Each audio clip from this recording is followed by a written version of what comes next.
Muy buenas tardes a todos. Muchísimas gracias por asistir a esta mesa redonda, que es el colofón de un ciclo de conferencias que ha organizado el Instituto de Estudios Madrileños a lo largo de los últimos 2 meses.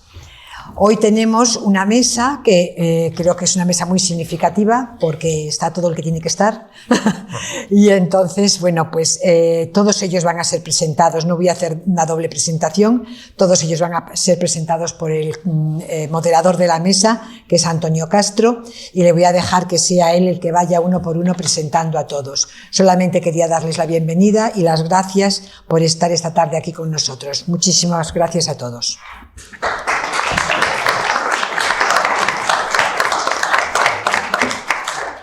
Gracias, María Teresa. Después de la serie de conferencias monográficas que se han desarrollado en este mismo escenario, creo que tenemos en la misma mesa a una productora, a un director, a un intérprete, a un historiador, a un responsable de la infraestructura de rodajes en la ciudad de Madrid. Nos puede dar una visión un poco más global de la situación de nuestra ciudad dentro de esta industria, que siempre ha sido muy importante en Madrid, pero que ahora tiene evidentemente nuevos retos, porque ya no solamente estamos hablando del cine, sino que la producción audiovisual se ha convertido en una fuente de riqueza y de trabajo para todos los profesionales de este área. Me acompañan María Luisa Gutiérrez, ella es la directora de Bowfinger, es la productora de una de las películas de más éxito en los últimos años, La Infiltrada, que seguramente habrán visto. Aparte de que ya a nivel de taquilla, toda la serie de Padre no hay más que uno, también es de su productora. Y Manol Arias, creo que no necesitamos presentarlo, aunque bueno, él empezó con José Tamayo, con don José Tamayo, y luego fue ascendiendo en el escalafón teatral y en el cinematográfico y en el televisivo, pues con Anillos de Oro famoso, y después películas pues como El Lute y todas las que te han dado toda esta prestigio y reconocimiento de tu profesión. Ahora está haciendo teatro, mejor no decirlo, es una función con la que está por toda España junto a María Barranco. Luego nos hablas de todo esto, Manol. Alejandro Amenábar también tiene uno de los grandes éxitos, en este caso del cine, que es Cautivo. ¿Todavía está en cartel o todavía...? Yo creo que debe estar. Está todavía en cartel. Pero aparte, citar su relación de premios desde un Oscar hasta los Goya, pues creo que sería un poco excesivo, porque él se lo merece evidentemente, con una filmografía que incluye pues desde su debut de Tesis hasta, como digo, El Cautivo, pasando por Mientras dure la guerra, Ágora, Los lunes al sol, etcétera, etcétera. O sea que, no, esa no. Esa no. Pero si tampoco he hecho tantas. Sí. Abre los ojos, nosotros, sí, mar adentro. Raúl Torquemada es el director de la Madrid Film Office, que es el organismo encargado de promocionar un poco la ciudad como producto cinematográfico, un poco gestionar las peticiones, aunque luego burocráticamente las autorizaciones para utilizar la calle van por otro camino, ¿no? Y Lucía Mejía, que es el asesor histórico, en este caso lo ha sido de Cautivo, que creo que debe ser un trabajo un tanto ingrato, porque supongo que te enfrentarás con el rigor histórico a la capacidad o el deseo que tienen los directores de hacer ficción. O sea que habrá que compaginar un poco la veracidad histórica con la historia que se quiere contar, ¿no? Ah, sí. Sí. Ya hablaremos de eso y de muchas cosas más. Perfecto. Que Madrid da para mucho. Sí. El cine ha tenido imágenes icónicas que identifican fácilmente a Madrid y a sus gentes. Pues me estoy acordando de Pepe Isbert y Pedro Mari Sánchez buscando a Chencho en la Plaza Mayor, en el Mercadillo, en La Gran Familia. Las chicas de la Cruz Roja recorriendo el eje Prado-Recoletos en un coche descapotable. El gran Antonio Vico vestido de torero en la estación de metro de Tirso de Molina, en una de las maravillosas películas de lo que podríamos llamar neorrealismo español. Pero yo creo que la imagen más impactante de Madrid, sobre todo de la historia reciente del cine, es ese gran plano de Abre los ojos con la Gran Vía totalmente vacía, la Gran Vía desierta. Yo creo que te lo habrán preguntado muchas veces, Alejandro, pero ese plano debió ser muy complicado, la gestión y el rodaje. Sí, ¿con ese puedo? Sí, no. Pasé bien. Bien, perfecto. Era mi segunda película y Mateo Gil y yo no teníamos terminado el guión, sí sabíamos que iba a transcurrir en Madrid, obviamente, y además contenía muchas de las vivencias que estábamos teniendo nosotros como un poco hijos adoptivos de Madrid. Miguel, o sea, Mateo venía de Canarias, yo venía de Paracuellos del Jarama. Coincidimos los dos en la universidad. Y lo único que teníamos claro, o que por lo menos yo tenía claro, era esa imagen en la que el protagonista se levanta por la mañana y se encuentra toda la Gran Vía desierta. Finalmente lo que pudimos y lo que cabía en el encuadre era Gran Vía desde Callao hasta Plaza de España. Y se les ocurrió a José Luis Cuerda, que era productor de la película, Emiliano Otegui, que era un histórico de la dirección de producción, hacer ese rodaje en un domingo de puente de agosto. Era como la fecha en la que menos gente te podías encontrar en la Gran Vía. Hoy en día se habría solucionado, obviamente, borrando digitalmente, pero en aquella época ni siquiera éramos capaces de concebir aquello. Y lo que no caímos es conseguimos todos los permisos, perfecto, todo parado, Plaza de España, el tráfico y tal. Y cuando estábamos ya listos para rodar, de pronto no nos dimos cuenta de la cantidad de gente que venía que salía de las discotecas. Entonces salía por las calles traveseras, incluido un señor completamente borracho que él estaba empeñado, que le estaba mirando un escaparate y de allí no le movía ni Dios. Y bueno, al final sí, la policía lo sacó de ahí y tal. Pero sí, el reto fue realmente las cabecitas, la gente que podía asomar. Y de hecho se nos colaron 2 personas, que eso es algo tampoco lo que yo había caído, que estaban asomándose por un balcón. Y ahora en la versión, digamos, remasterizada, he hecho borrar a las personas y me arrepiento, porque creo que habría sido la manera de demostrar que efectivamente casi lo logramos vaciar antes. ¿Fue más difícil vaciar la Gran Vía que reconstruir Alejandría para ahora? No, fue más. Desde luego fue bastante más caro la reconstrucción de Alejandría. Pero bueno, tuvimos mucha suerte. Yo suelo tener mucha suerte con la climatología. Y cuando imaginaos, os he dicho agosto, no me acuerdo qué fecha exacta sería, vamos a rodar el plano. Eduardo, además, como la película no era oficialmente el comienzo del rodaje, era un plano que se iba a rodar, se sabía que iba a formar parte del rodaje. Entonces Eduardo Noriega, que era amigo mío, yo ya le había dicho que iba a protagonizar la película, él hizo el plano y se aseguró de mirar para atrás para que luego no pudiéramos cambiar de prota. Bueno, el caso es que habíamos hecho 2 tomas, yo creo, y de pronto cae un chaparrón que te mueres y digo, ya está, toma por culo. Y con la inmensa suerte que cayó el chaparrón, se despejó el cielo, quedó así como unas nubes preciosas. Y tú sabes que cuando se rueda en exteriores, lo primero que hacen los directores de fotografía es pedir que se rieguen las calles. Se nos regó automáticamente la calle. Raúl, ¿hoy sería posible vaciar la Gran Vía para rodar? Bueno, iba a decir una cosa. Precisamente anoche se cortó la Gran Vía para rodar Reina Roja, la 3ª temporada de la serie. Nosotros seguimos utilizando el plano de Alessandro para promocionar la ciudad.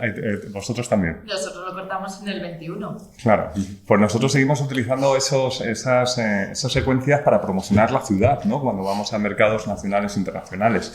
Y ayer mismo, como decía, se rodó Reina Roja, y hace 2 años también se rodaba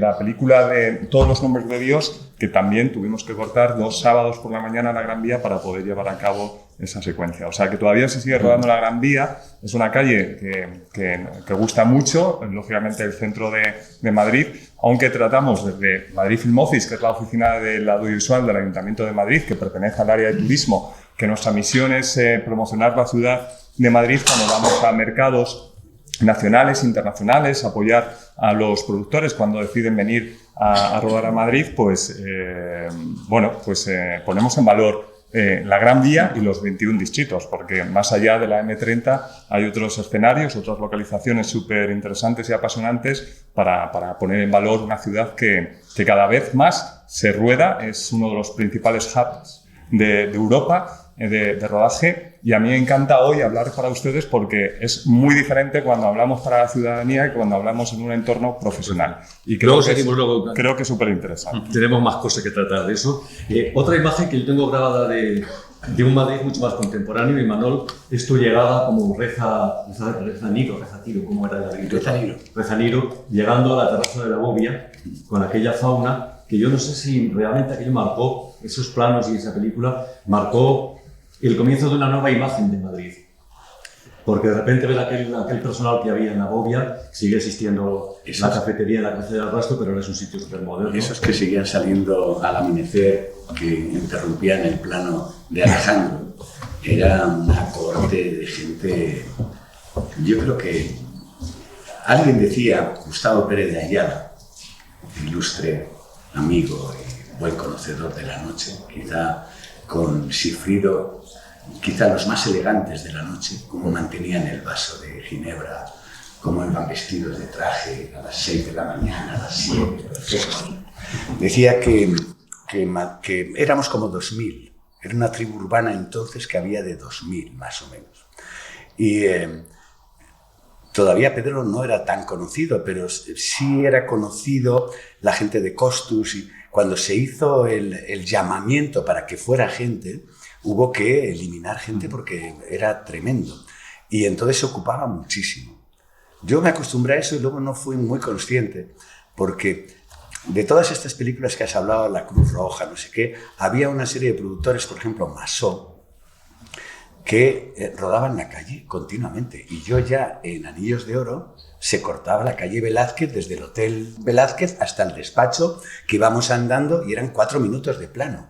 Todo cortado y lleno de coches que trabajaban para aquello.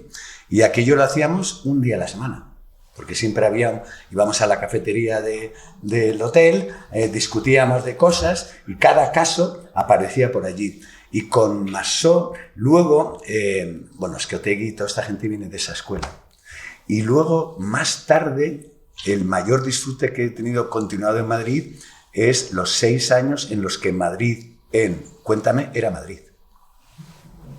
Y se cortaban calles a cholón y entonces incluso en Madrid alguien con el decorador, que este es un dato, empezó a encontrar fórmulas con fotos antiguas para tapar las señales modernas. Entonces en Cuéntame teníamos un camioncito que llevaba cómo colocaban las cosas eléctricas, cómo estaban 3 cabinas, toda esa cosa se estuvo manejando durante mucho tiempo. Luego hubo un momento en que era tal la frecuencia que hacíamos que nos fuimos a Alcalá, lo combinábamos con Alcalá, que también cerraba todo el pueblo para... Entonces estoy muy acostumbrado a eso, y cuando se plantea las Film Commission y todo esto, siempre pienso en lo poderoso que es Madrid en ese aspecto, porque sus calles han sido protagonistas de muchas cosas. Eso forma parte de la mesa. Sí, y eso que había, y ya termino, unos estudios increíbles heredados de los americanos. No, la calle en Madrid. Y cuando una productora o un productor, María Luisa, ve un guión y empieza a ver exteriores, ¿le dan sudores o tenéis ya muy asumido esa aplicación y ese coste? Pues la verdad que yo soy un poco kamikaze. Y mientras que cualquier otro intentaría irse a sitios más fáciles, a mí precisamente lo que me gusta es el reto de rodar, donde dice el guión que se rueda. Y pongo el ejemplo, es una película que no tuvo éxito, se llama De Caperucita Loba, pero un poco lo que recordaba esa noche madrileña en la que las mujeres íbamos con los zapatos en la mano volviendo de la discoteca, ¿no? Y entonces yo decía, es que esto tiene que ser la Gran Vía. Y era Chus Gutiérrez la directora y decía, bueno, que nos podemos ir a otra calle y tal. Y decía, no, es que esto es la Gran Vía. Cualquiera que pasa a las 5 de la mañana sabe que esto es la Gran Vía, ¿no? Y la llenamos de unicornios, que evidentemente eran caballos, y lo hicimos hace 3 años. A mí no me preocupa, hemos rodado el 31 de diciembre en la Plaza Mayor, en plena pandemia. Bueno, hemos hecho... bueno, con Torrente evidentemente todo es en Madrid y a mí no me da ningún sudor porque es verdad que Madrid, la gente que vive en Madrid está muy acostumbrada a los rodajes y aunque en realidad se quejan porque es lógico, molestamos, sí que la gente sabe que es una actividad que al final da muchísimo gusto ver en muchísimas películas Madrid. Entonces no me trae sudores. ¿Recuerdas algún rodaje especialmente complicado en Madrid o alguna secuencia? Pues concretamente el del 30 de diciembre que te he dicho, 31, que fue en medio de la pandemia. Estábamos recreando una especie de un homenaje que le hacíamos a la gran familia española con esa pérdida del niño en los puestos de la Plaza Mayor. Al día siguiente se quitaban los puestos. Entonces, ese día nos levantamos que por la mañana Santiago tenía COVID, con lo cual no podía estar en el rodaje, que era el director. El director de fotografía tenía COVID, el jefe de eléctricos tenía COVID, Luna Fulgencio, que era una de las niñas protagonistas, tenía COVID, y además Antonio Resines le habían ingresado porque tenía COVID. Entonces era como un despropósito. Y el script también tenía COVID. Estaban todos viendo el combo desde sus respectivas casas, y Carlos Iglesias había sustituido a Antonio Resines. Entonces, Carlos Iglesias no había tenido contacto con el director, y Carlos Iglesias tenía que rehacer lo que había hecho Antonio Resines. Entonces, Santiago le dirigía desde un iPad a Carlos Iglesias, pero es que ese día lo teníamos que rodar sí o sí, porque al día siguiente nos desmontaban las casetas de la Plaza Mayor. Entonces ese día realmente lo vivimos con mucho estrés, porque claro, Santiago estaba con el iPad y le tenían al teléfono, pero en el momento que decían corten, Santiago ya no podía hablar, y entonces Santiago estaba viendo que lo estaba haciendo mal el actor, pero no podía decir nada porque nadie tenía el teléfono conectado, y se vivió con muchísimo estrés, pero finalmente formó parte de la película Padre ni más que uno 3 y nadie se enteró y todo fenomenal. Hablaba Imanol de esa imagen poderosa de Madrid, pero hay escenarios, tanto en Madrid capital como en la comunidad, que pueden permitir una recreación de épocas históricas diversas con bastante credibilidad. Bueno, sí, Madrid, realmente, Madrid tenemos un gran sueño y una gran posibilidad que no estamos aprovechando, que es el barrio de las letras. Es decir, yo siempre digo que si el barrio de las letras, en vez de estar en Madrid, hubiera estado en Berlín o está en cualquier otra capital de otro país, le estarían sacando un partido de realmente conseguir esa experiencia que está, porque están los edificios, está el lugar, está incluso en un momento dado, aunque ya no esté el Corral de Comedias, está el Teatro Español. O sea, está el sitio en donde tú sabes que se ha estado representando desde el siglo XVII hasta el siglo XVI, hasta hoy en día, interrumpidamente, quitando el momento del incendio, claro. Y de pronto, ¿cómo lo tenemos? O sea, ¿qué tenemos en el barrio de las letras? Yo siempre que tengo la oportunidad, y hemos hecho alguna vez con algún alcalde, he dicho, Madrid necesita un sueño. Y ese sueño, precisamente, es convertir en el barrio de las letras en ese lugar que es el lugar del salto en la historia, que por un lado es la reivindicación de una historia que es la que tenemos y que realmente está en los edificios y está ahí, pero es también la historia que queremos proyectar. No solamente es pensar en el pasado, sino en lo que queremos.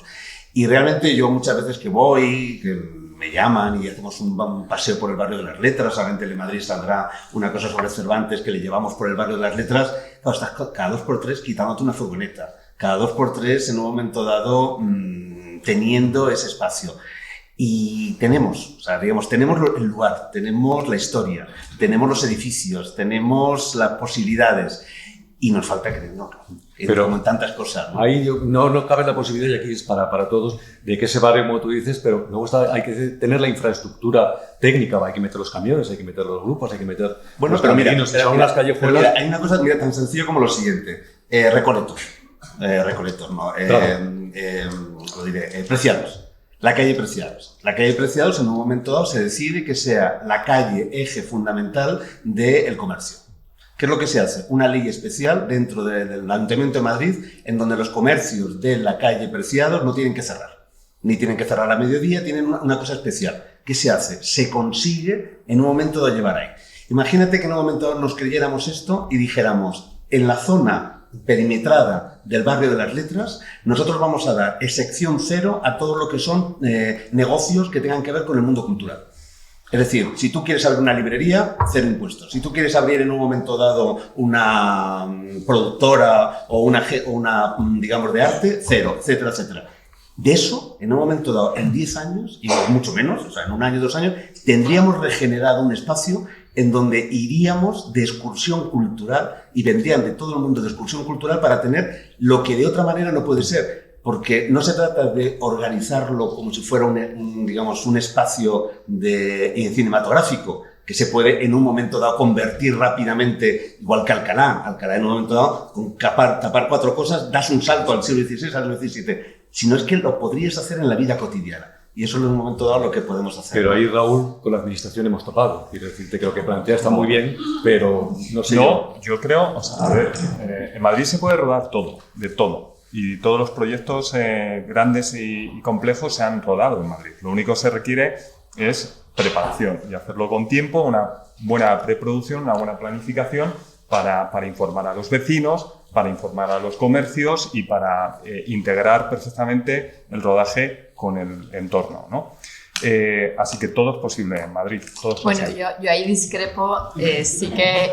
Casi sí, todo, o sea, casi todo lo posible. También se necesita aparcar los camiones Bueno, sí, relativamente pero cerca. hay espacios que se habilitan en la Y eso plaza es la Plaza de la Lealtad, que creo que se habilita ese espacio precisamente para cuando se rueda en el barrio de las Letras y demás, tener los camiones. O sea, sí que hay posibilidades, trabajándolas, siempre buscamos alternativas. Habéis hablado de localizaciones, de arquitectura, de ciudad, pero hay una cosa muy importante, y me imagino que estará de acuerdo Alejandro y María Luisa, que es la luz. La luz de Madrid es especial también, ¿no? Como seña de identidad para el cine. Tú rodaste, Alejandro, tu primera película en la facultad, tesis, ¿no? Se hizo... Sí, lo que pasa es que yo era tan bruto y la película era tan barata que realmente no jugamos en exteriores, lo jugamos todo prácticamente en interiores. Y de hecho me arrepiento muchísimo de que la facultad, que tuvimos la inmensa suerte de que nos dejaron utilizarlo como escenario de la película, la Facultad de Ciencias de la Información, ni siquiera me molesté en hacer el establishing shot, el plano de presentación del decorado. No caí en que aquello era fundamental y ahora me arrepiento muchísimo. La película la jugamos sobre todo en interiores, gran parte en esa facultad que, bueno, era donde había pasado yo toda ¿No fue un poco de carrera. venganza por no haber acabado la carrera? ¿O? Bueno, además, bien lo sabes tú, que te llamas Antonio Castro y había un profesor que se llamaba Antonio Castro y decidí, en el último momento, fue un acto, que además ya luego le pedí disculpas, decidí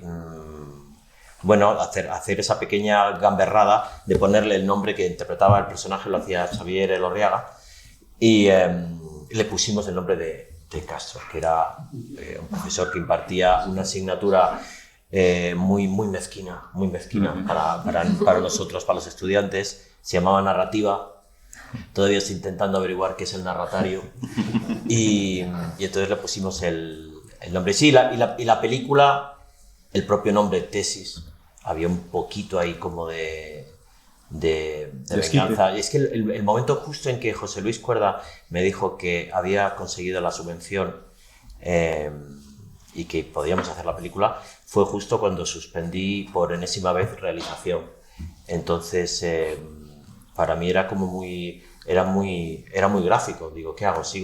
¿Intento aprobar realización o realizo una película? Que en la balanza pues estuvo claro lo que hice. Te salió Tú bien. hiciste más de otra película que nos trasladó a otra época más oscura, Tiempo de silencio. Estaba recordando la que se rodó toda en la calle. Toda. Es más, no tuvimos sonido directo porque rodábamos todo el tiempo en la calle y entonces, claro, el sonido de la ciudad era diferente. En la calle y en las chabolas, porque es que Madrid en un momento determinado tenía donde la eléctrica, donde no sé qué, había barriadas que la gente del cine se había encargado de adiestrar muy bien y se rodaban, y ya con el Lute no te quiero contarles, yo he vivido todavía esos lugares. Y recuerdo las 12 noches seguidas en exteriores, que era la borrachera de los dos personajes, de Matías y del personaje de Tiempo de silencio, que eran 11 noches seguidas haciendo una borrachera progresiva hasta que llegábamos al burdel donde estaba Charo López, que era por todo el centro de Madrid. Y eran planos, como le gustaba a Vicente Aranda, que manejaba mucho el carro, eran planos que venías de 50 metros, lo hacías en 50 metros, hacíamos, andábamos, en fin. Sí, Madrid yo he tenido mucha suerte en eso, porque me tocó la época de esos directores que daban brillo. Cuando has dicho lo de la Cruz Roja, casi lo que más me acuerdo de esa película. Sí, es el coche, sí, sí, es lo que más me acuerdo. Y de La familia y uno más, películas que yo he estudiado a fondo para hacer Alcántara. Yo en realidad siempre aspiré a ser Alberto Closas. Desde que empecé esa serie yo quería ser Alberto Closas. Limitaba hasta en los trajes. Era patético. Sí, el vestuarista, que era un vestuarista viejo de cine, me decía: ¿el de alpaca de Alberto Closas quieres? Digo, sí, el traje de alpaca. Pero ¿cómo va a llevar Antonio un traje? Digo, el traje de alpaca con el pantalón cortito. Ese así que le... Bueno, pues era impresionante cómo rodaban en la calle. ¿Y para vosotros es cómodo trabajar en la calle? ¿Como actores? No te enteras. ¿Te puedes concentrar? Lo más cómodo en la vida es rodar. Porque es lo que da sentido a tu vida. Entonces, pocas veces te quejas en la calle. Da igual. A veces, cuando eres un poco más joven y de repente tienes un toque de popularidad, te pones un poco estricto, como, no, que no se pongan delante de la visión. Pero son tonterías de joven, ¿no? Ya cuando se te pasa. No, en mi Ice View, en mi Edge Line, que no se ponga nadie a mirar estas cosas. Como, por favor, Pero eso se te pasa en 3 minutos, con buenos directores y que vienen y que dicen... Verás, el cine tiene un enorme secreto, y yo por eso admiro tanto. El cine es de los directores. Y los actores tenemos el privilegio de entrar en unos mundos y ser la cara que los representa. Entonces está muy bien cuando te encuentras con buenos directores y te quitan las tonterías en 3 minutos. ¿Y cuando te encuentras con actores resabiados, Amenábar? Pues es muy cómodo. Yo he tenido mucha suerte. He tenido siempre muy buen ambiente en los rodajes y grandes experiencias con actores, con actrices. Algún quebradero de cabeza he tenido. Pero no, ahora que dice resabiado, le decía yo de coña a Miguel Reyán, que tenía muchísimas ganas de trabajar con él y hace un papel estupendo en mi última película, El cautivo, y le llamaba yo el resabiado. Porque no veas cómo es Reyán, él llega y de pronto te dice: oye, este refrán así no era, este nombre tal, y al final yo tomaba nota de todo, digo, lo que ha dicho Reyán, tomo nota. No he tenido, desde luego, con el mundo español, no he tenido tantos problemas. Con el mundo Hollywood, pues algún roce ha habido, sobre todo con la parte, no sé si habéis oído hablar, salió este verano un podcast que se llama La increíble historia del rodaje de los otros, una película que rodamos prácticamente íntegra en Madrid, pero que la rodamos con los Weinstein, con Tom Cruise involucrado, etc. Y ahí sí que el choque cultural entre, y además en aquella época que yo tenía 28 años tendría, el choque era brutal. El cómo entendíamos la manera de expresarnos, como a la hora de enfrentarte, a la hora de explicar una cosa más, si ni siquiera es tu lengua, parece que en el mundo anglosajón se da más vueltas, ¿no? Se camufla para llegar a donde quieres llegar, y eso provocó un concreto entre Nicole Kidman y yo al principio hubo un problema, un momento que tuvimos que usar traductor para asegurarnos los dos de que queríamos exactamente, se entendía lo que queríamos decir. ¿Participaron de la vida madrileña algo o se limitaron a rodar? Yo creo que Tom y Nicole estaban bastante aislados. Estuvieron en una casa a las afueras. Yo sí recuerdo haber ido alguna noche a cenar con ellos a algún restaurante.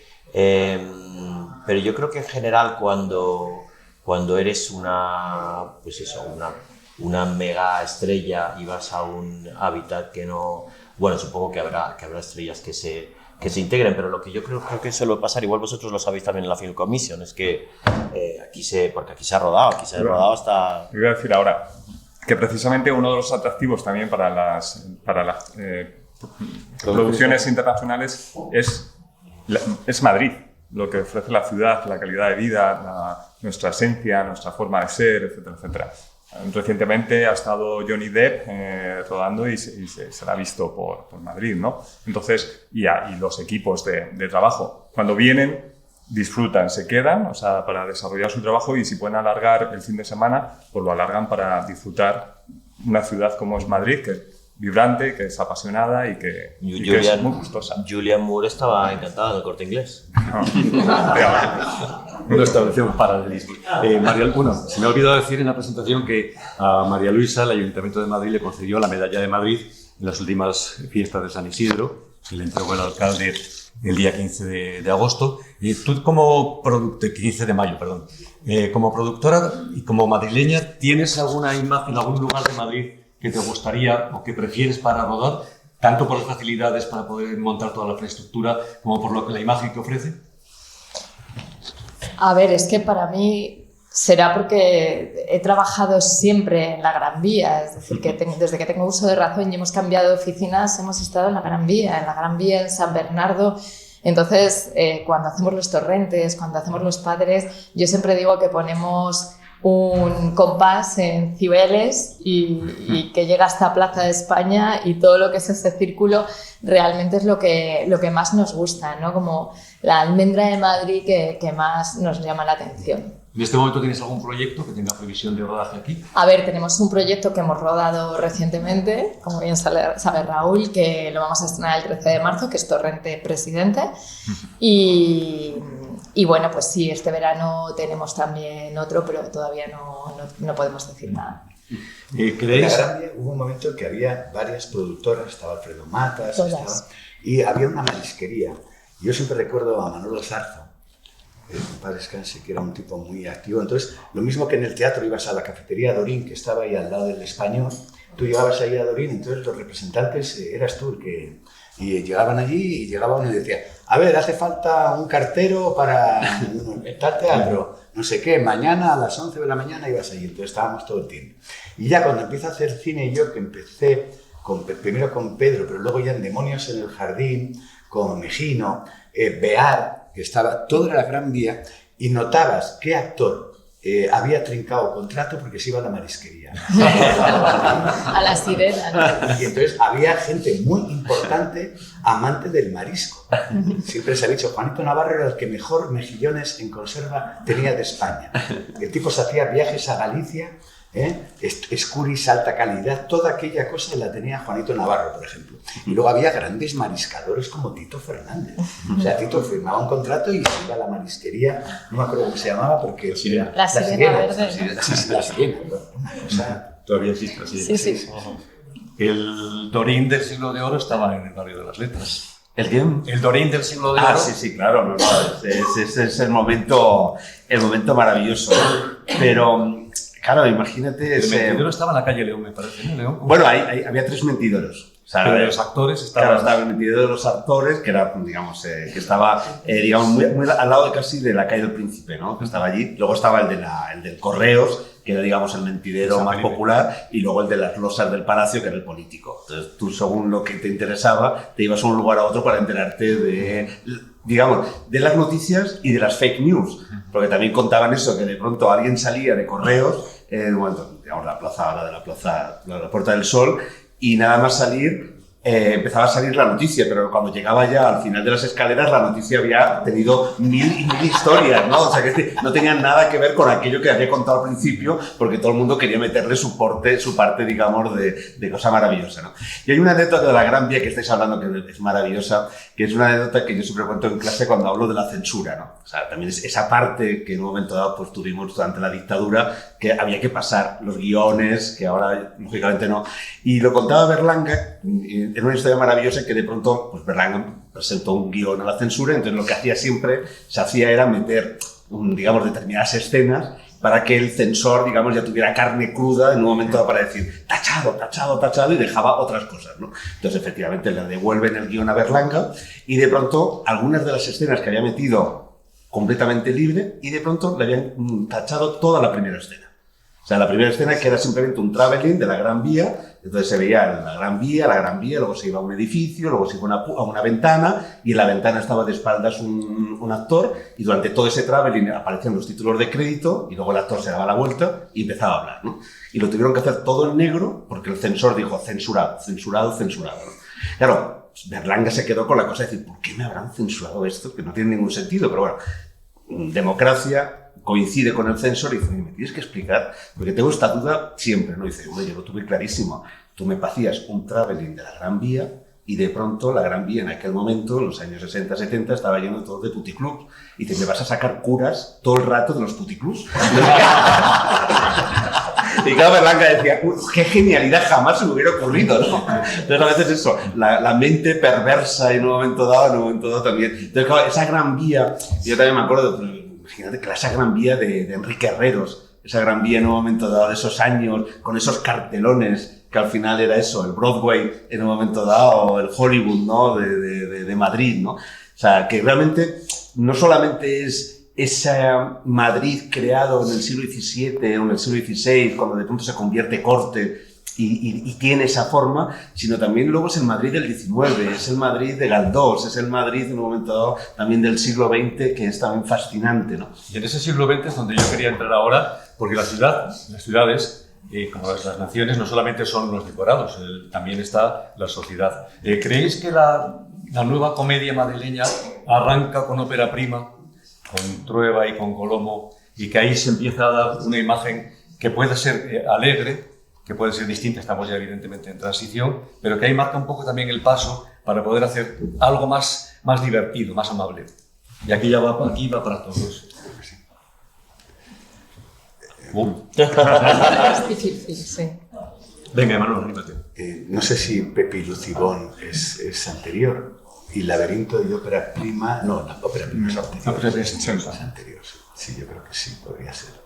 Y además genera un tipo de actores que se salían de la línea tradicional de los que veníamos con el meritoriaje en el teatro, que eran Antonio y Ladoire, que además iban de eso.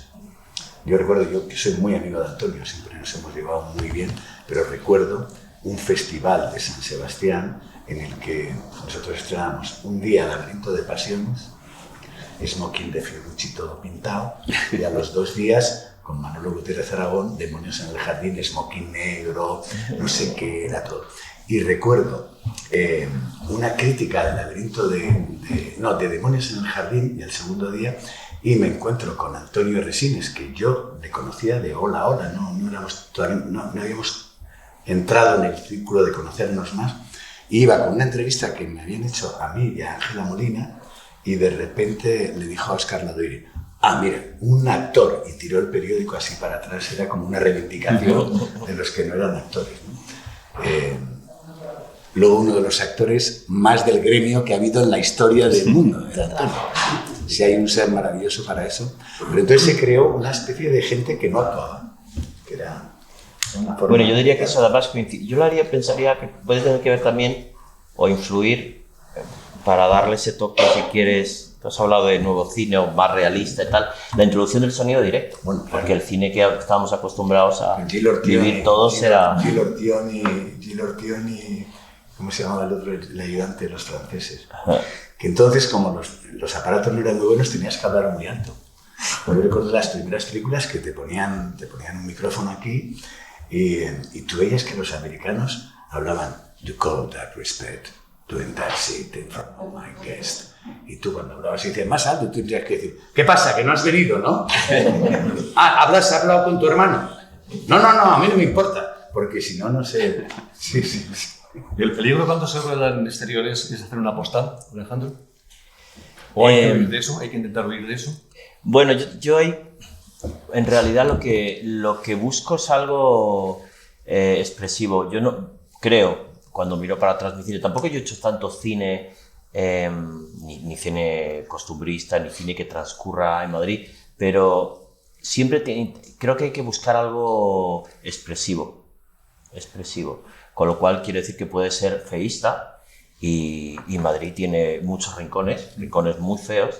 Y no creo que necesariamente, dependiendo por supuesto de la historia que quieras contar, es algo que tengas que relegar. Pero bueno, también hay una voluntad, no se puede negar cuando estás con dirección de fotografía y tal, allá hay una voluntad estética, ¿sí? de sacar el plano más interesante, no sé.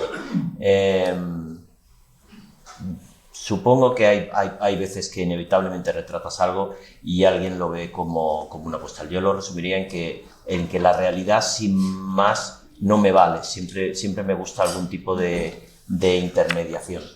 Por si no estarías haciendo un documental.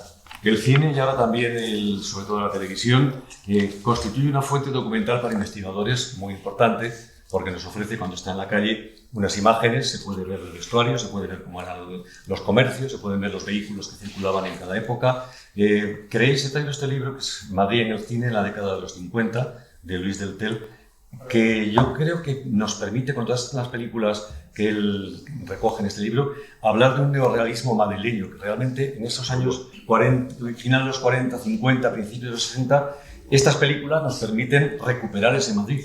Yo vi hace poco, que he tardado demasiados años en verla, una película de Fernando Fernández Gómez que se llama La vida sigue. Sí. La vi este año.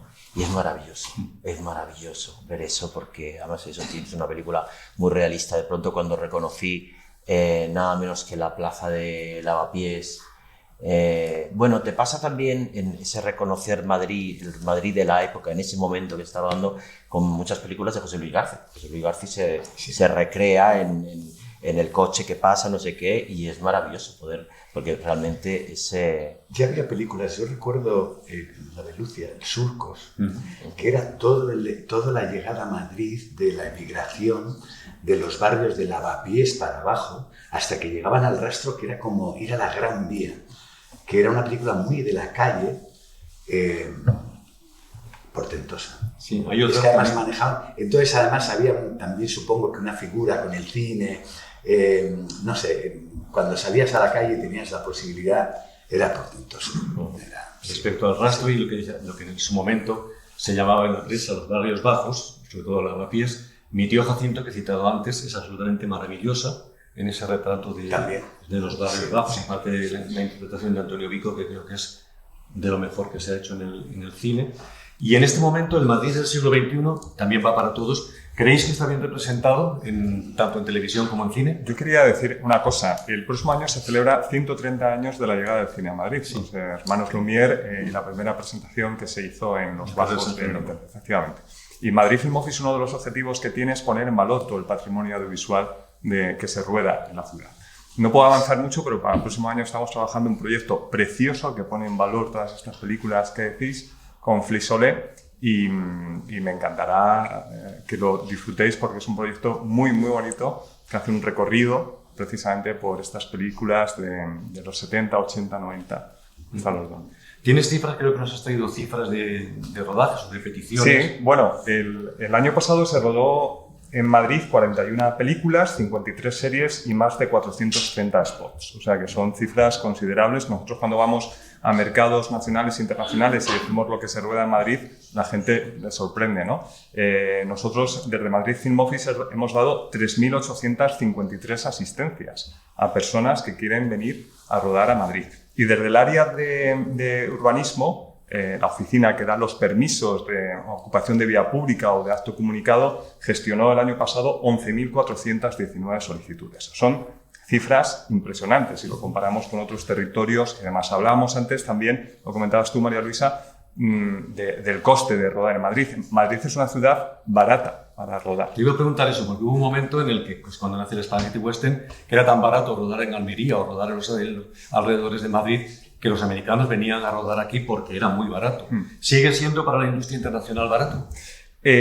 Rodar en la ciudad, la tasa de ocupación de vía pública es barato. Y el talento, porque si Madrid está viviendo un momento muy dulce, es gracias no solo a la ciudad, es gracias también a los empresarios, a los creadores, al talento, a los actores, a toda una industria que hay en Madrid que es muy potente. El 75% de la cifra de negocios, otro dato que quería dar, el 75% de la cifra de negocios se genera aquí en Madrid y esos son 9.177 millones de euros. O sea que hay que poner en valor todo lo que genera esta industria. Y el 29% de las empresas que se dedican a esto del audiovisual residen aquí en Madrid y genera el 47% del empleo. O sea, que son cifras muy interesantes. Cuando hablamos de datos, es importantísimo que las productoras nos faciliten datos porque al final esto genera un impacto directo, indirecto, inducido muy importante para la ciudad. Claro, supone una imagen, una promoción gratuita para la ciudad. De hecho, Madrid Film Office, en este caso, trabaja en el área de turismo y, si queréis, luego hablamos de turismo de pantalla, que también es algo muy apasionante, porque es una ventana de promoción súper interesante para cualquier territorio. O sea, ahora las películas y series, gracias a las plataformas, pues pueden llegar, como Reina Roja, por ejemplo, a 190 países. Cuando vas a festivales, María Luisa, o reuniones de trabajo, ¿captas interés por parte de tus colegas de otras nacionalidades en venir a España? A ver, yo creo que en España no es casualidad que Netflix montara aquí lo que ha montado, porque tenemos una gran industria, unos grandes creadores y todo viene de hace muchos años atrás, muy buenos técnicos, tenemos muchísimo nivel.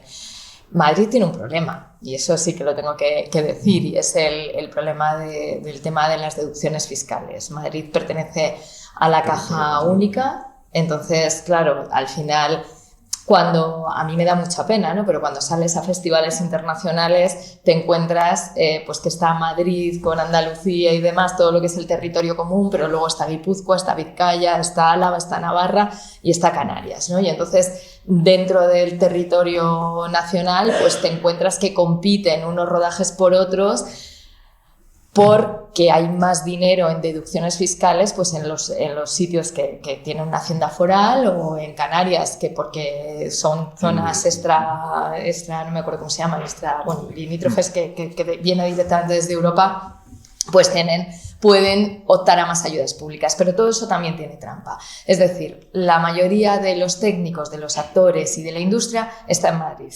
Principalmente en Madrid y Barcelona, pero principalmente en Madrid. Con lo cual, cuando tú te vas a rodar a otros sitios, y esto hay que explicarlo mucho en los festivales internacionales, tienes un coste que no tienes cuando ruedas en Madrid. Entonces, por un lado te encuentras con más ingresos, por otro lado te encuentras con más costes. En definitiva, en los festivales internacionales España es un lugar atractivo. Ahora mismo tenemos que explicar en el extranjero cuál es esa competencia que tenemos entre territorios. Pero la verdad es que lo que dice Raúl es cierto, o sea, son cifras que llaman muchísimo la atención. ¿Trabajáis vosotros también series? Perdona, es que ahora es una pregunta porque hace tiempo que yo no tengo ese dato. Las autonomías, es que el otro día estando en Murcia, y yo trabajo mucho allí, yo venía de rodar una serie en el País Vasco y estaba Catherine Zeta-Jones, y hubo un día en que se produjo una cosa muy graciosa, que es que había como una parada de taxis. Un rodaje de Catherine Zeta-Jones por la mañana en el puente colgante de Bilbao. Era un rodaje de un presupuesto enorme, luego unos alemanes y luego éramos nosotros. Era como esperar al horario para... Y bueno, comentándolo esto en Murcia, que es la pregunta que quiero hacerte, me dijo el gobierno de Murcia, me dijo, ya, es que nosotros, nuestra situación y la mayoría de las comunidades, se refería a eso, a la caja común. Esas no tienen ninguna posibilidad, o ninguna. No la pueden porque depende del territorio nacional. Entonces es la caja única o la caja común. No hay ninguna autonomía que no sean las forales, Navarra. Claro. Ojo, que Guipúzcoa, Álava y Vizcaya van por libre. Es decir, que cuando digo que van por libre es que no es el País Vasco, es que Guipúzcoa tiene unas deducciones, Vizcaya otras y Álava otras.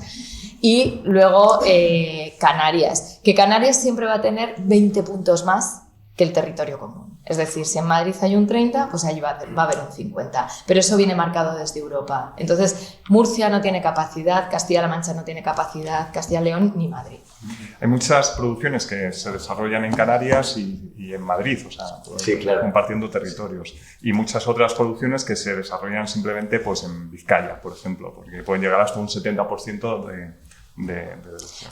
Hay muchísimas películas que se desarrollan o que creativamente son Madrid y que sí que tienen la compatibilidad con hacer los interiores en Canarias, porque en Canarias lo que te exigen son 16 días de rodaje y el resto lo haces en Madrid. Pero, por ejemplo, si te vas a hacer una producción a País Vasco, normalmente tienes que rodar el 100% allí. Y muchas veces tienes que reproducir Madrid en Bilbao.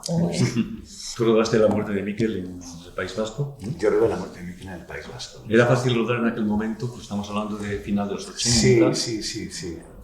aunque siempre se decía, yo las 2 veces que he rodado con películas un poco comprometidas, que fue La muerte de Miquel y La voz de su amo, en la que yo hacía el comisario Amedo. Yo en aquel momento estaba amenazado por ETA y entonces hice esa película con 3 escoltas y un conductor. Y siempre, no había ningún problema, pero se decía que la banda conocía el guión. Y entonces cuando aceptaban en una escena, y recuerdo, en un pueblo muy pequeño, que a mí, yo soy de allí, ya me dio miedo llegar en esas condiciones, pues el Bachoqui, que nos dejaron para rodar, y todo esto que era la escena, cuando la gente de los GAL iban a estos Bachoquis que pasaban a Francia, se hacía más de acuerdo. Los Bachoquis son las tabernas vascas. Se hacía más de acuerdo allí, parecía que había como un pacto, que cuando pasábamos a Francia, que ahí sí que había complicaciones. La gente que estaba allí no era tan fácil. Te quiero preguntar... Pero sí, La muerte de Miquel fue... Además, era un pueblo entero, Lequeitio era maravilloso, se entregaba todo el pueblo y era una fiesta. Tienes que irte a las 7:30, Alejandro. Te hago la última pregunta. Está aquí tu asesor. ¿Habéis tenido mucho conflicto, director-asesor, a la hora de rodar Cautivo? No, y eso que no coincidimos necesariamente en pareceres, pero no, la labor, o sea, yo lo que he hecho para acometer este proyecto es leer un montón de libros, algunos de ellos de él, y después, con el guión ya realmente armados, cuando nos pusimos en contacto con él, y pues cerré los ojos y le mandé el guión. Entonces, bueno, que explique si no un poco el mejor cuál ha sido su labor. Sí, yo la verdad que en todo el proceso hubo un momento en el que yo decía, joder, qué pena que no nos hubiéramos puesto en contacto antes, porque el pobre Alejandro ha tenido que leer bastantes cosas que no eran necesarias porque las llevaban a sitios que hemos tenido que volver, etcétera, ¿no? Y un día de pronto dije, no, estoy equivocado, porque si nos hubiéramos conocido antes, si hubiera estado ya desde el principio con la historia, al final hubiera estado contando una historia, entre esta parte también mi historia. No, era contado su historia, su guión, lo que quería contar, y eso me parece lo fascinante, ¿no? El poder incorporarte a una historia ideada en una cabeza, en una persona que es un contador de historias, ¿no? Yo cuando me manda el guión, que fue la primera condición, quiero leer el guión antes de decir que sí o que no a meterme en un proyecto de estas características y tal, yo le mandé un informe, un informe de lectura, unas notas de lectura, y las notas de lectura más o menos decían lo mismo, dice, era inevitable que en un momento dado llegaras a Cervantes. O sea, era inevitable, o sea, eres un contador de historias, él era un contador de historias, él está jugando todo el rato con ficción y realidad, como 2 elementos en donde el lector tenemos que estar buscándolos y tú estás también en tu cine buscándote tal, ¿no? Entonces, el resultado no puede ser nada más que un diálogo entre 2 grandes creadores, que es precisamente lo que se ha hecho. Y ni más ni menos que poder participar en una película histórica. Es decir, que en eso tenemos que tener en cuenta que, en el 2025, cuando estemos haciendo la recepción de Cervantes y del Quijote, sobre todo de Cervantes, a lo largo del tiempo diremos un hito. En el año 2025 se estrenó la primera película de gran producción sobre Cervantes. Hemos tenido que esperar más de 400 años a que en un momento dado un director ya con un lenguaje propio quiera dialogar con un autor como él, ¿no? Y yo, digamos, para terminar, imagínate la relación que yo al principio tenía un poco de... Además, se dio la casualidad de que yo había escrito un artículo sobre tesis una semana antes de que me llame. O sea, que era como de pronto decir, ¿qué está pasando aquí, no? Estas cosas que pasan en la vida, ¿no? Y digo, ¿qué hago yo con Alejandro Amenábar, al que tengo aprecio y sobre todo admiración desde tesis, desde su obra, ¿no? Y hay una frase que al final nos resume muy bien en la relación que hemos tenido, que era precisamente oído cocina. Entonces yo le mandaba cualquier cosa a Alejandro y entonces me decía, oído cocina. Entonces eso, digamos, muestra precisamente el buen estado en un momento dado al final que hemos podido establecer para poder llegar a ese guión maravilloso. Es que hay una clave, que te he dicho, Alejandro, que me gusta mucho su película, y me gustó mucho Ágora, incluso ¿por qué? Porque hay algo en las películas históricas que a la hora de es más importante, creo yo, aunque se transformen cosas, que el guión transforme cosas necesarias, es muy importante que visualmente el dinero esté puesto donde está. Y aquí, ahora yo estoy viendo una serie en televisión ahora sobre la reina Victoria, que seguramente históricamente es estupenda. Me cuesta, en una habitacioncita de Aranjuez, me cuesta pensar que es Francia o que es... porque le falta todo ese vuelo. Y ese vuelo es un vuelo muy generoso que tienen los cineastas, no los productores, que no entienden, y los artistas, ¿no? Que contar bien una historia exige no solamente que te dejen una sala del palacio y puedas hacer allí... No, hay algo más, que es el ambiente, el color, y eso es muy notable, y por eso hay películas históricas que están así, trascienden y se convierten en una parte de la historia de la historia. Son como grandes cátedras de historia. Y otras que simplemente te quitan la curiosidad, ¿no? Y ya me pasó con Isabel también, que me interesaba mucho la historia, incluso había cómo se trataban temas, pero claro, todo era en 4 pasillos. O sea, hay algo que eso artísticamente y cinematográficamente pierde poder. Cuando tú veo tu película y ves Salamanca y bueno, luego estaba mi hermano que es una bestia, andando y todo, pero tiene ese sentido, si no, es difícil de calibrar. Y Cervantes es que es lo prominente de eso, es entender eso. Bueno, como dice mi productor, a ver si la próxima historia que se te ocurre es más baratita. Claro, esa es la historia. Sí, Alejandro, gracias. Si tienes otro compromiso, vamos a acabar nosotros, pero gracias por estar acompañado. Muchísimas gracias a todos.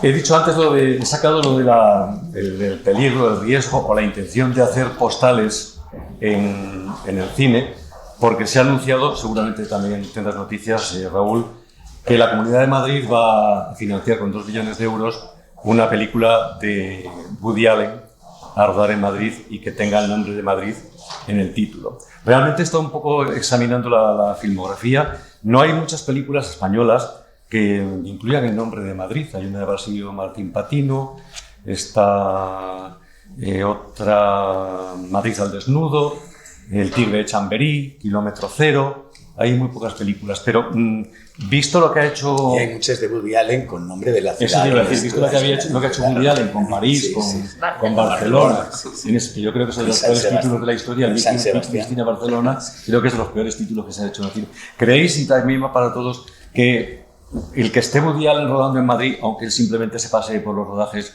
va a incrementar todavía más el interés por la ciudad como plató y de España como plató? ¿Tienes noticias de Raúl en la Madrid Film? Vamos, yo lo que sé de la prensa, de la comunidad, de lo que ha salido en la prensa, que venga un cineasta como Woody Allen a rodar en Madrid, pues creo que es importante, pero también es importante que ruede Alejandro Amenábar o que ruede otros tantos cineastas, ¿no? Hablando o sea, me cuesta mucho en este caso posicionarme al respecto, te soy sincero. Yo creo que lo que es importante es que si viene Woody Allen, realmente si viene Woody Allen lo que hace es elevar la posibilidad de que puedas terminar, que Madrid pueda terminar en festivales internacionales. ¿No? Sí, también, sí y no. No sé cómo acoge los festivales internacionales a Woody Allen, ¿no? También es una cuestión que... En este momento está un poquito cuestionado. Por eso, entonces, no sé, me cuesta posicionarme. Bienvenido y oye, fantástico que rueda en nuestras calles. Todo lo que podamos aportar, le aportamos. ¿Hay algún proyecto internacional? Turísticamente sí afecta siempre estas cosas. Rodando en el País Vasco, me contaba el delegado del gobierno, por ejemplo, las escaleras de la ermita en el País Vasco de Juego de Tronos, el año pasado tuvieron 4 millones de visitas. De tal forma que ya el gobierno vasco incluso se ha planteado a la productora darle una comisión por el efecto que ha producido. O sea, es una riqueza enorme. Yo estuve recientemente en Washington, y la escalera donde se rueda la famosa llegada ahora del exorcista es otro punto turístico de la ciudad. Es más barato que hacer unas Olimpiadas, que también da mucho a la ciudad, y suele resultar más cómodo también. Desde luego, lo que sí que se va a utilizar es este rodaje como herramienta de comunicación, de promoción, ¿no? No de la ciudad para la atracción de rodajes ni de la región, sino para promocionar la región y la ciudad para la atracción de turistas. Y en este caso sí que me gustaría trasladar la importancia también del audiovisual con el turismo. O sea, más de 100 millones de personas deciden dónde ir en función de lo que ven, perciben y sienten a través de la pantalla. Y nosotros, el Ayuntamiento de Madrid, a través de Madrid Film Office, por eso pertenecemos al área de turismo también, tenemos claro esa estrategia, ¿no?, de posicionar Madrid para la atracción de ese turismo de pantalla. Les invito a que entren en la página web de Madrid Film Office, porque además de ver 700, 800 localizaciones categorizadas por los diferentes distritos, tenemos todas las rutas que hemos desarrollado. Tenemos el Madrid de Pedro Almodóvar, el Madrid de Concha Velasco, el Madrid de Alex de la Iglesia, el Madrid de Berlanga, y es súper apasionante, pues descargarte o ir a la oficina de turismo, conseguir esa ruta y pasear la ciudad con las localizaciones donde se ha. Pero yo creo que en un momento determinado el Ayuntamiento, los comunistas de la Villa, nos pidió, María Teresa se acordará, la posibilidad de elegir un icono de Madrid. O sea, porque evidentemente hay ciudades, tú ves la Torre Eiffel, ves la Puerta de Brandenburgo, ves Times Square y ves el Puente de Londres y localizas automáticamente, pero Madrid carece de un icono que una sola imagen, una fotografía, identifiquen en todo el mundo que es la ciudad de Madrid. A lo mejor es la propia personalidad de los que viven en Madrid, la forma de vida, la forma de ser, ¿no? Y ya, pero yo si creo está que en Singapur y ve una película, eso no lo conoce. No, pero a lo mejor lo que sí que se ve a través de las películas que se ruedan en Madrid es esa calidad de vida, esa forma de vivir, la diversión, esa forma en la que comes, en la que vives, vas a un restaurante, etcétera, etcétera, donde suceden multitud de cosas, ¿no? Por eso decía antes... Una calle viva, una ciudad que está viva constantemente, desde por la noche hasta por la mañana. Por eso os preguntaba antes si creéis que el Madrid de este siglo XXI, ya entrando en la tercera década, está bien representado en el audiovisual, tanto en televisión como en cine. Sí, Madrid es Madrid. Es que con Madrid siempre se produce esta confusión porque es poderosísimo Madrid y luego tiene todo un país alrededor, pero Madrid es Madrid, claro que está representado. Sí, Madrid es muy importante. Yo tengo una pregunta. ¿Ustedes piensan que Madrid está bien representado en el cine? ¿Se representa bien nuestra esencia, nuestra ciudad, nuestra forma de ser y de vivir? Sí, bueno. Sí. El otro día, por ejemplo, me parece que hay una cosa que me llamó la atención, por lo contrario, viendo la película los directores vascos que han hecho sobre este hombre gay que anda a residir. Más palomas. Más palomas. Me llamó la atención que en esa película sale una pequeña escena de la manifestación del orgullo de allí. Yo creo que en ninguna película he visto la poderosa manifestación del orgullo de Madrid, que es espectacular. Medio millón de personas, o sea, con el coronavirus. Eso creo que no lo he visto nunca en ninguna película y me llama la atención que ningún director se haya fijado en eso para rodar una escena en ese momento, por ejemplo, que recorre la administración del Paseo del Prado con cientos de miles de personas. Bueno, me llama la atención que no haya ocurrido eso nunca en ninguna película. Sin embargo, puedo decir que el mundo de la zarzuela sí que se ha fijado, porque esta temporada se ha estrenado una zarzuela nueva que se llama Orgullo de Amar, o algo así, que precisamente transcurre en el ambiente Una puntualización es curioso, Más Palomas, precisamente yo creo que es un claro ejemplo de los incentivos fiscales, de cómo se produce en Canarias, en Vasco y demás, claro ejemplo de los incentivos fiscales. Y es verdad, puede ser que no haya una película en la que se vea la gran manifestación del orgullo. Ahora, lo que sí que hacemos en Madrid... series, ¿no? Sí, lo que sí que hacemos en Madrid es cuando llega en Madrid Film Office, cuando llega el orgullo, es trasladar y poner un listado de películas que tiene que ver sobre temática LGTBI. No sé si quieres añadir, María. No, que me suena de que sí que hay alguna serie en la que sí que está retratado, pero ahora mismo no me sale el nombre. Te lo voy a buscar yo. Os voy a comentar que habéis hablado en todo momento de un Madrid que es la almendra central, digamos, de alguna manera. Perdona, pero una época en que el otro Madrid, que hay otro Madrid, evidentemente, sí estaba representado en el cine. Por ejemplo, en los años 80 con el cine kinky. En esa época los barrios eran muy importantes dentro del cine. Y en algún otro momento que ahora no sabría decir, creo que también el resto de Madrid, no solamente la Almendra Central, ha estado representado en el cine, cosa que ahora no está. Yo me atrevería a decirte más incluso. Ahora, ya hace muchos años, contaba en el 2003, en los premios Emmy, cuando fuimos con Cuéntame, me apareció John May, que era el presidente mundial del Foro de Observación, de Desarrollo, de Proyectos, Literatura, de todos los medios. Estaba dejando la presidencia, era miembro del jurado, y a mí ya me dijo unas cuantas cosas entonces sobre Cuéntame, muy interesantes, y me dijo al final, no vais a ganar. Y yo que lo suponía, digo, sí, es que hay muchos. Que no va a ganar otra vez la danesa, porque es que está dentro del conglomerado. Y ya me contó que entonces todo lo que se publicaba, todo lo que se hacía en el mundo, pertenecía a una serie de compañías que estaban en manos de fondos de inversión. Entonces eran General Electric, Viacom, Nokia. Esas mismas empresas han sido compradas a través de fondos de inversión por las grandes tecnográficas ahora.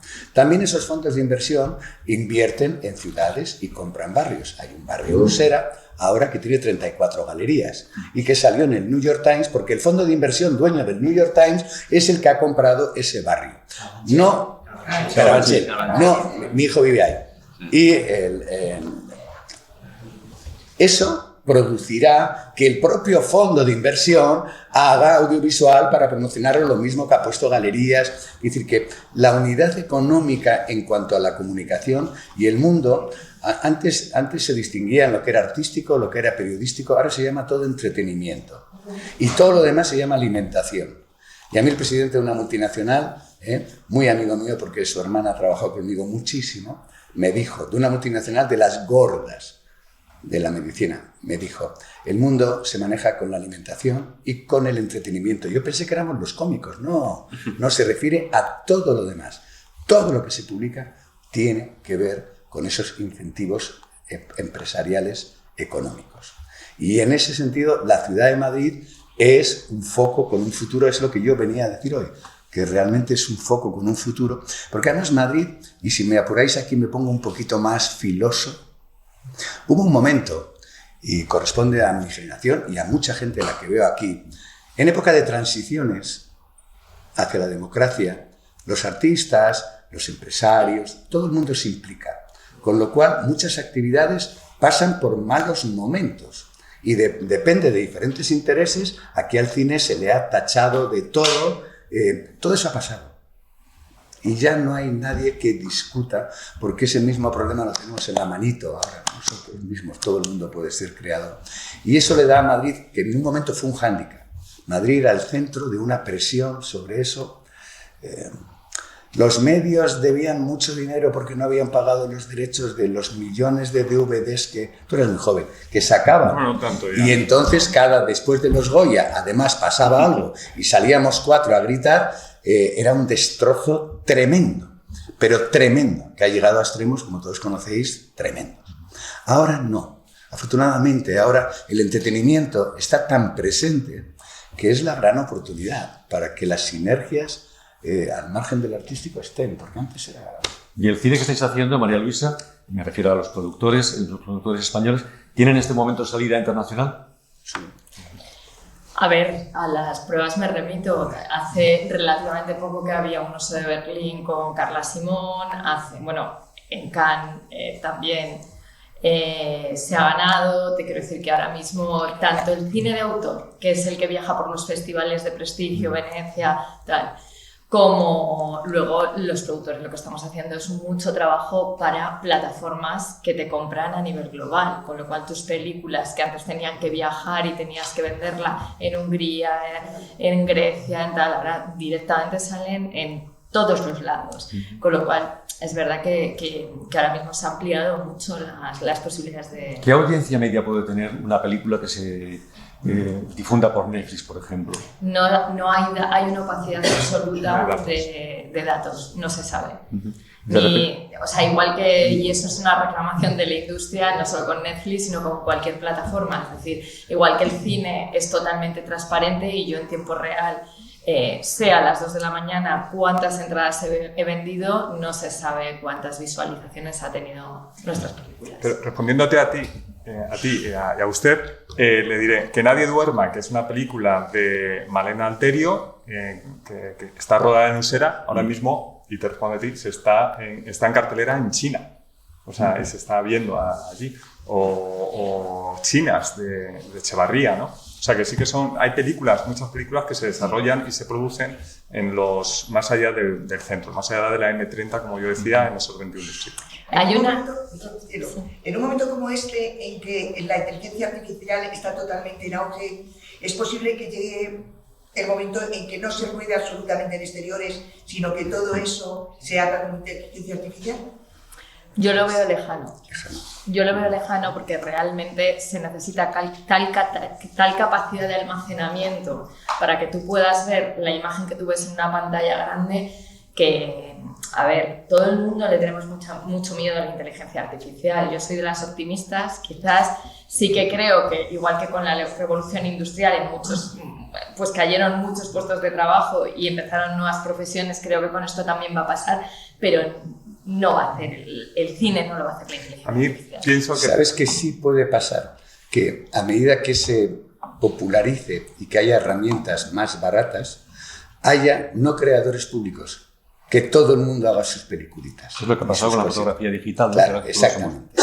Que todo el mundo tenga un contenido para sus amigos y lo suba y no sé qué y no sé cuántos. Yo creo que se perdería la magia del cine, ¿no? Y cómo va a representar un actor un papel en la Gran Vía o en un plató virtual. Creo que es y además ya sabemos que las redes no unifican, no generan proyectos comunes, generan diversidad. Las redes están para discutir y para pelearse y para que te insulten. Están concebidas con el algoritmo es eso. O divertirte, no. Si no te ofenden, te divierte, claro, pero generalmente es para crear esa disputa. Sí, la verdad que a veces también pensamos que estamos viviendo épocas únicas. Es decir, lo que ha pasado ahora nunca ha pasado. A mediados del siglo XIX, de pronto había una cosa que era decir, ¿qué pasa? Es que aquí, esto es la literatura industrial. Aquí cualquiera puede ponerse en un momento dado y tiene su discursito, tiene su novela, tiene su poema. No, los verdaderos escritores, entonces de pronto se encontraba ese mismo discurso de que hay una literatura de élite y luego que cualquiera pudiera estar escribiendo tal, que había esa crítica y luego lógicamente que hace el tiempo va colocando al que ha hecho su discursito o ha tenido su momento de gloria, que ha quedado en el segundo de gloria y luego tenemos a Galdós. ¿Quieres decir que el premio Planeta es más peligroso que la inteligencia artificial? Bueno, digamos, la deriva del premio Planeta es más peligrosa. Pero digamos, la deriva económica de los premios es más peligrosa que precisamente las posibilidades de Pero acordaros creación, que ¿no? también pasó cuando con la radio, o sea, cuando de repente empezaron a pensar, pues es que se están retransmitiendo los partidos de fútbol por la radio y entonces nadie va a pagar por ir a los partidos de fútbol y al final la gente iba a los partidos de fútbol y los escuchaba por la radio. Por la radio, sí, total. Lo que está muy claro es que el Madrid cinematográfico de la exhibición prácticamente sí que está desapareciendo. Citabas, no sé quién citaba, los cartelones de la Gran Vía en la época, pero es que en este momento la exhibición, antes todos los barrios tenían 1 o 2 cines de barrio de estreno. Ahora, salvo los complejos en centros comerciales, creo que ya hay como productora, tú lo sabes bien. Y ya no tan grandes como eran. A ver, eso sí Esas se acaban los 90 y tantos, ¿verdad? Eso sí que es una pelea. Nosotros desde la Asociación Estatal de Cine reclamamos muchísimo, porque esto tiene que ver ya con políticas públicas, tiene que ser que directamente se apueste por el cine como un lugar de comunión, de social, donde puedas ver una película y tienes que empezar por los colegios, porque realmente es verdad que la gente ya no va al cine, o sea, empezando por los que trabajamos dentro de la industria. O sea, yo antes iba pues a lo mejor 3 veces a la semana y ahora si tengo suerte voy 1 vez al mes. Entonces, es verdad que ahí la exhibición tiene un problema, que es un problema que en realidad creo que lo tenemos todos. Pero yo, como soy muy optimista, creo que todo esto es cíclico, igual que pienso que con la pandemia hacíamos reuniones virtuales y decíamos qué bien que no me tengo que ir hasta Barcelona para hacer una reunión y tal. Y ahora estoy deseando de reunirme con la gente y estoy hasta las narices de hacerlo por Zoom porque prefiero verle la cara y yo creo que con la exhibición también va a pasar. Es decir, que es cíclico y que se recuperará, aunque no se va a volver a que en los pueblos haya cine como hacía, vamos, que yo soy de pueblo y había un cine. Tenemos que ir ya cerrando porque el edificio tenía que cerrar. Podemos concluir, después de toda esta serie de opiniones, que el cine en Madrid y Madrid en el cine goza de buena salud. ¿Sí? Nosotros decimos que Madrid es una ciudad para contar grandes historias, así que ese es nuestro claim y yo creo que ahora mismo goza de muy buena salud. Señoras, gracias María Luisa, gracias Imanol, gracias Raúl, gracias y a todos ustedes también. Gracias a todos también. No se han dado ninguna última pregunta, ni Ya, esa cosa. Había una chica. No nos podemos ir, por eso iba a dar 5 minutos, porque por ejemplo, pues Julia, una gran entusiasta del cine y haciendo su tesis doctoral sobre el cine que algún día terminará, nos quiere hacer una pregunta. Un segundo. Yo quiero hacer una pregunta. Muy bien. Es que a las 8 nos cierran el edificio, por eso digo. Más pregunta en matización a lo que... Hacemos un encierro en favor de los rodajes en Madrid, aprovecha. Yo creo que Madrid está bien representado, pero no podemos juzgar cómo está representado en Madrid actual porque no tenemos distancia. Por ejemplo, si vemos el Madrid de la época de García y las películas de García, vemos todos los cines de Madrid que han desaparecido. García no lo rodó para decirnos, tenemos estos cines, él rodó la García. Y sin embargo ahora es el testimonio perfecto de cómo eran estos cines. Entonces, la distancia es la que nos va a dar si el Madrid que estamos rodando ahora en el cine realmente refleja nuestra época o no. Pero yo creo que lo refleja más de lo que creemos. Porque cuando empiezan a pasar unos años y ves alguna película, ves cosas. Y luego, en la sala de Torrente, que desde un punto de vista de ciencia ficción, hay una película de Torrente de ciencia ficción pero está ambientada en el futuro. Está ambientada cuando sale, ya no existe el estadio. No existe el estadio del Atleti. Entonces, eso también refleja algo que iba a pasar a continuación. Es que a veces hay que incluso anticiparse. Correcto, es importante. Entonces, yo creo que sí, que se refleja mucho más. Y el valor costumbrista de todas las películas es increíble. Y cuando habéis preguntado si la movida, la comedia madrileña empezaba con Ópera Prima, he comprobado el año solo. Ópera Prima y Pupilicium son del mismo año, son de 1980. Pero Coló como empieza la comedia madrileña con una película de 75, Libros de Papel. Sí. Entonces, realmente empieza la comedia madrileña es Coló por esa razón, porque se anticipa en 3 años. Y Almodóvar, lo que haga con la comedia madrileña no es solo comedia madrileña.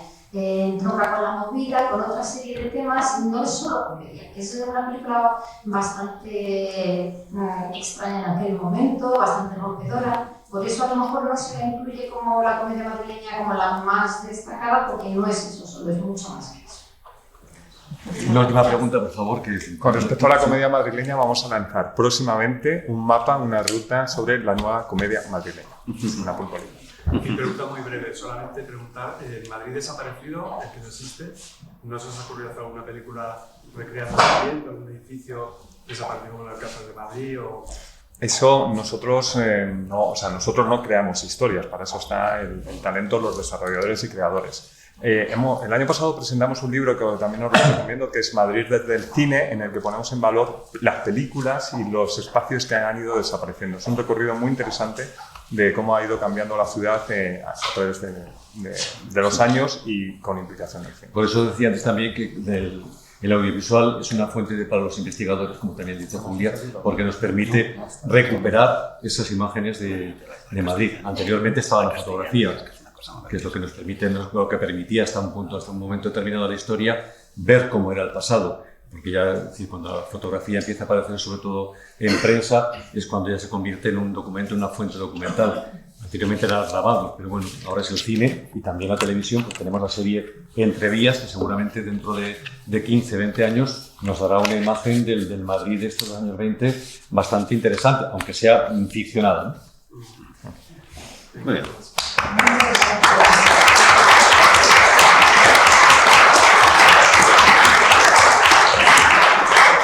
Gracias a todos por su asistencia. Que sepan que las 8 conferencias que se han dado van a ser publicadas tendrán todos el libro que recoge todas y trataremos de hacer un pequeño resumen de lo que ha pasado hoy aquí. Entonces que cerremos el libro con eso, pero bueno, que en cualquier caso os esperamos cuando queráis. Esta es la casa de todo el mundo del cine, que es el Instituto de Estudios Madrileños en este momento, pero que estamos encantados de que hayáis podido estar aquí con nosotros. Y gracias a todos por acompañarnos esta tarde. Muchas gracias.